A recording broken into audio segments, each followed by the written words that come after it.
এই যে ছোট্ট কালিমাকে দেখতে পাচ্ছেন, ইনি হচ্ছেন আমার স্টুডেন্ট। এনার স্কুলে আবার ছিল go as you like competition.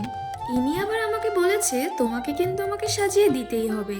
এবার আমি তো আর মেকআপ আর্টিস্ট না, কিন্তু ওনাকে বোঝাবে কি। যাই হোক, অনেক ভাবনা চিন্তা করে ঠিক করা হলো ওনাকে শ্যামা মায়ের রূপ দেওয়া হবে।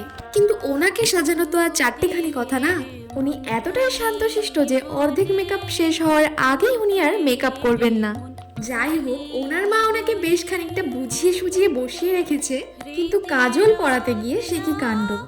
উনি নাকি কাজলই পরবেন না, আর এক সাইডে কলকা করে আরেক সাইডে করবেন না। যাই হোক, ওনাকে তো বুঝিয়ে সুঝিয়ে সবটাই মোটামুটি করা হয়েছে। আর খুশির বিষয়টা হচ্ছে যে ওই ফার্স্ট হয়েছে। ভিডিওটা যখন করলাম ভাবলাম তোমাদের সাথে শেয়ার করে দিই।